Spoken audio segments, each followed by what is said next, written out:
안녕하세요. 미ንም사TV 구독자 여러분, 해외문학팀 편집자 박혜진입니다. 미ንም사가 알려드린 작가 에디션, 오늘은 그동안 한 번도 다루지 않았던 가깝고도 먼 나라 중국으로 가보려 하는데요. 여러분, 중국에 노벨문학상을 탄 작가가 있다는 사실 알고 계셨나요? 바로 말하지 않는다 라는 뜻의 필명을 가진 작가 모옌입니다. 모옌은 중국의 과거와 현재, 환상과 현실을 넘나들며 독보적인 작품 세계를 이루었다는 평가와 함께 2012년 노벨문학상을 수상했는데요. 사실 중국은 물리적으로는 정말 가까운 나라지만 그 문화, 특히 요즘의 현대문학은 어쩐지 베일에 쌓여 있잖아요. 삼국지 같은 고전 외에는 딱히 떠오르는 게 없는 분도 많으실 것 같아요. 오늘은 중국 현대문학 입문서를 찾고 계신 분들께 작가 모옌과 그의 대표작 개구리를 소개해 드리겠습니다. 본격적으로 개구리를 다루기 전에 모옌의 가장 유명한 작품으로 이야기를 시작해도 좋을 것 같아요. 바로 영화 붉은 수수밭의 원작인 홍가오리안 가족인데요. 붉은 수수밭은 개봉 당시 베를린 국제영화제의 대상격인 황금곰상을 수상하면서 주연을 맡았던 배우 공리는 물론 원작 작가인 모옌에게도 세계적인 명성을 안겨줬죠. 저도 이 영화를 대학 시절 수업에서 본 기억이 나는데요. 아마 중국 관련 수업을 들으셨던 분들이라면 한 번쯤은 보셨을 거예요. 워낙 오래전에 본 영화지만 한 가지 선명하게 남아있는 인상이 있습니다. 바로 이 영화가 굉장히 빨갛다는 겁니다. 이렇게 빨강의 강렬한 색감으로 관객의 시선을 사로잡은 이 영화는 슈알이라는 한 여성이 시집을 가는 장면으로 시작됩니다. 꽃가마를 타고 시집을 가면서도 신부의 표정은 어쩐지 어둡기만 한데요. 가난한 집안 사정 탓에 나병을 앓고 있는 양조장 주인에게 겨우 나귀 한 마리에 팔려가는 신세이기 때문입니다. 그런데 꽃가마가 붉은 수수밭을 지나갈 무렵 도적의 길을 막아섭니다. 도적에게 영락없이 겁탈당하려던 그때 가마꾼 중 한 명인 유이차나오와 추월의 시선이 맞부딪히고 유이차나오는 순간 용기를 내어 도적을 무찌르고 추월을 구해냅니다. 얼마 뒤 남편인 양조장 주인이 살해당하면서 홀로 남은 추알은 유이차나오와 함께 위기에 처한 양조장을 재건해 나가기 시작합니다. 이렇게 한 여성이 고난과 역경을 헤쳐나가며 자유를 찾는 이야기인 듯한 이 영화는 후반부 붉은 수수밭을 짓밟아버리는 일본 군들의 등장과 함께 흐름이 반전되는데요. 사실 붉은 수수밭은 추알이라는 한 여성의 인생을 통해서 일본의 제국주의에 대항하는 중국 민초들의 항일투쟁기를 그려낸 작품입니다. 추알의 붉은 옷과 붉은 꽃가마, 붉은 수수밭 등 영화 전체를 아우르는 선명한 빨간색은 밟히면 밟힐수록 더욱 강렬하게 타오르는 중국인들의 생명력을 표현해냈다는 평가를 받죠. 이렇게 영화만 보면 일본의 만행을 고발하는 정치적인 이야기인 듯 싶지만 원작 홍가오리안 가족을 들여다보면 사실 정치적인 것과는 거리가 멉니다.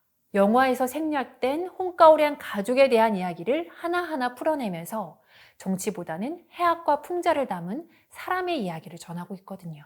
실제로 모에는 소설은 인성, 즉 인간에 대해 묘사할 뿐이며 감정을 다룰 때 더욱 풍부해지고 그 영향이 오래 지속될 수 있다라고 말했습니다. 즉 자신의 소설에 등장하는 굵직굵직한 역사나 정치적 상황은 이야기 몰입에 필요한 배경일 뿐 그 자체로는 주가 될 수 없다는 건데요. 이런 모옌의 확고한 문학론은 또 다른 대표작 개구리에도 잘 드러나 있습니다. 하나씩만 나와도 삼천리는 초만원. 1980년대 우리 정부가 내세웠던 가족계획 표어입니다. 인구 팽창이 사회적인 문제로 대두되던 시기였기 때문에 우리나라에서도 하나만 낳기 운동이 한창이었습니다. 요즘과는 사뭇 다른 모습이죠. 그런데 이런 산하 제한 정책이 중국에서는 비교적 최근인 2013년까지도 지속되었습니다. 이것을 중국에서는 계획 생육이라고 부르는데요. 심지어 헌법에까지 규정되어 강제성도 적지 않았습니다. 실제로 도시에 사는 부부는 평생 아이를 한 명만 낳을 수 있었고 농촌에 사는 부부는 첫째 아이가 딸일 경우에만 일정 기간이 지난 후에 한 명을 더 낳을 수 있었습니다. 이외에도 핏물이 강을 이룰지라도 초과 출산은 허락할 수 없다. 한 사람이 초과 출산하면 온 마을 남자들을 묶어버릴 것이다. 등의 살벌한 구호가 난무하는 사회적인 분위기 속에서 출생신고를 하지 않고 아이를 몰래 키우거나 여자아이는 기피하는 등의 부작용도 심각해졌는데요. 지금부터 소개할 소설 개구리는 바로 이 계획 생육에 대한 이야기입니다. 소설의 주인공은 어느 마을의 산부인과 의사 완신입니다. 모엔의 실제 고모이기도 한 이 여성에 대한 이야기를 서술자인 나가 1인칭으로 풀어내며 이야기가 진행되죠. 늙은 산파들이 생명을 함부로 다루면서 경제적인 이익만 취하는 것이 비일비재했던 시기, 고모는 서양 의술을 익힌 산부인과 의사로서 누구보다 생명의 가치와 권리를 중시하는 사람이었는데요.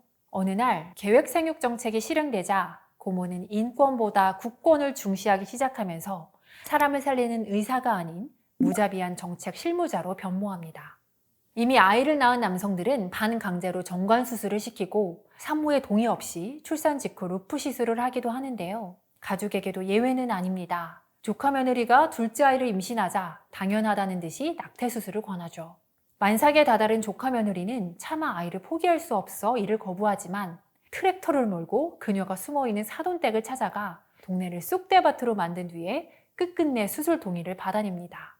정책이 실행되기 전까지만 해도 마을에 존경받는 의사였던 고모는 이제 마을 사람들의 저주와 비난에 시달리면서 살아있는 염라대왕이라는 별명을 얻는데요. 그녀는 작은 비인도적 행위, 즉 낙태를 권유하는 행위를 통해 위대한 인도 정신, 즉 계획생육을 실현한다 라는 확고한 정치적 신념을 바탕으로 점점 더 인정사정 없는 모습으로 변해갑니다. 소설은 이렇게 정부의 편에 서서 종관수술과 낙태를 강행하는 고모와 자연의 섭리를 주장하며 이에 저항하는 마을 사람들의 갈등으로 번져가는데요. 모예는 둘 중 어느 곳에도 무게를 두지 않고 고모와 마을 사람들의 입장과 내면을 묵묵히 들여다봅니다. 그런데 계획생육 외에도 대리모 문제 등 사회적으로 민감한 문제들을 건드리며 자칫 중국 사회를 고발하는 것처럼 보이는 이 작품을 집필하고도 모예는 어떻게 무사히 중국을 넘어 세계적인 작가로 자리매김할 수 있었던 걸까요? 모예의 말 속에 그 대답이 있습니다. 나는 아주 분명하게 내 자신에게 일렀다. 나는 중국의 계획생육의 역사를 쓰는 것이 아니라 소설을 쓰는 것이며 소설을 쓰는데 가장 중요한 것은 바로 사람을 쓰는 것이라고. 나는 사람을 똑바로 보고 쓰기로 했다. 이 소설을 통해 모엔이 다루고자 했던 것은 계획생육이라는 정책이 아니라 그 정책 아래 죄를 짓고 속죄하고 아픔을 아는 채 살아갔던 한 사람 한 사람의 이야기였던 거죠. 계획생육은 그들의 이야기를 전하기 위한 배경일 뿐이고요. 예를 들어 마을 사람들의 비난과 저주에 시달리면서도 계획생육에 앞장섰던 고모에게도 그만한 사정이 있었는데요. 군의관이었던 아버지를 따라 의사가 된 고모는 일본군의 고문과 협박에도 꿋꿋이 국가를 위해 헌신했던 아버지를 보면서 애국심이 남다른 여성으로 성장했습니다. 그러다 성인이 되자 당시 가장 존경받는 직업이었던 공군 조종사와 사랑에 빠지는데요. 그런데 혼담이 오고 가던 중 조종사가 군대를 배신하고 타이완의 장제스에게 투항하는 사건이 벌어지자 고모 역시 공안국의 의심을 받게 됩니다. 강도 높은 취조를 받은 끝에 겨우 혐의를 벗지만 사람들은 여전히 고모를 의심하며 주위를 감시하죠. 그녀가 밤에 몰래 조종사와 재회한다며 헛소문을 퍼뜨리기도 합니다. 한순간에 가족의 명예를 잃을 위해 처한 고모는 더더욱 강력하게 계획생육의 임무를 완수하는 것으로 자신의 결백을 입증하려 합니다. 그러니까 도무지 이해할 수 없을 정도로 나란 일에 앞장섰던 고모는 선대로부터 이어져 내려오는 가족의 명예를 지키고 자신의 목숨을 부지하기 위해서 더 지독하게 애국심을 증명해야 했던 겁니다. 이렇듯 모예는 어쩔 수 없이 인구 조절을 해야 했던 정부와 그런 정부의 편에 섰던 고모, 그리고 그 반대편에 있던 마을 사람들에게 옳고 그름의 흑백 논리를 내세우지 않습니다. 사회운동, 혁명 등 거대한 역사 뒤에 가려진 개인의 이야기를 발견하고 그들의 삶을 복원할 뿐이죠. 그래서 모옌의 이야기를 듣다 보면 이들 중 그 누구의 손을 들 수도 저버릴 수도 없게 됩니다. 이렇듯 사람에 대해 쓰고자 했던 모옌은 중국이라는 나라를 넘어 세계적으로 인정받는 작가가 될 수 있었는데요. 지금부터는 작가 모옌이 걸어온 길을 조금 더 자세히 살펴보겠습니다. 앞서 말씀드렸듯이 모옌은 말하지 않는다라는 뜻의 필명입니다. 작품 외에는 말하지 않는다. 즉 작품을 통해서만 말한다는 확고한 신념 때문인지 사회적인 발언을 자제해온 대신 정말 다양한 작품들을 써왔습니다. 워낙 다양한 결의 이야기를 써낸 탓에 그를 하나의 사조로 묻기 힘들다고들 하죠. 모옌의 작품은 자신의 고향이기도 한 중국 산둥 지방의 가오미현을 주요 무대로 삼으며 걸쭉한 사투리를 유려하게 다룬다는 점에서 향토 소설이기도 하고요. 의식의 흐름 기법이나 환상 기법 등 새롭고 다양한 실험적 시도를 했다는 점에서는 서구의 모더니즘의 영향을 받은 선봉 문학으로도 볼 수 있습니다. 실제로 모앤에게는 중국의 윌리엄 포크너, 중국의 마르케스 같은 별명들이 따라붙는데요. 노벨문학상 수상 당시 한림원에서도 모앤이 포크너와 마르케스로 대변되는 환상문학의 계보를 이었다고 평가했죠. 그런데 모앤식 환상문학은 서구의 환상문학을 그대로 답습한 것이 아니라 이를 중국적으로 풀어낸 것이 특징입니다. 이른바 중국식 환각 리얼리즘인데요. 어릴 적 할머니가 들려주시던 중국의 전설과 괴담을 소설의 소재로 삼은 겁니다. 개구리에서도 그로테스크한 환상과 꿈, 민간 무속인의 풍수예언, 그리고 점토인형이라는 민간 공예품에 얽힌 전설이 환상적인 효과들을 만들어내는데요. 이런 환상적인 소재들은 이야기를 더욱 신비롭게 만들어줄 뿐만 아니라 가장 중국적인 것으로 세계의 독자들을 사로잡는 연결고리가 되어줬죠. 이런 독특한 기법으로 노벨문학상까지 수상한 작가이지만 중국 내에서는 그에 대한 평가가 정반대로 갈리기도 합니다. 그의 대표작 개구리가 중국의 계획생육 정책을 비판하고 있다는 점에서 할 말은 하는 문인으로 평가를 받는 동시에 결국 그가 중국 내에서 인정받고 또 작가로서 활동할 수 있는 것은 사회적으로 용인될 수 있는 범위 내에서만 비판을 하고 있기 때문이라는 지적도 받고 있는 거죠. 여러분의 생각은 어떤가요? 말하지 않는다라는 모앤의 필명은 중국이라는 국가의 특성을 고려해 볼 때 더욱 의미심장하다는 생각이 드는데요. 소설 속 배경이 무엇이든 나는 사람에 대해 쓴다 라고 말했던 작가의 고백이 여러분께 어떻게 다가갈지 궁금해집니다. 모옌을 왜 중국 문학 입문 작가로 꼽는지 모르신다면 바로 쉽게 읽히는 작가이기 때문입니다. 마치 구연 동화를 듣는 것처럼 가독성이 높아 모옌의 소설들은 여러 차례 영화 감독들의 선택을 받고 영화화되기도 했죠.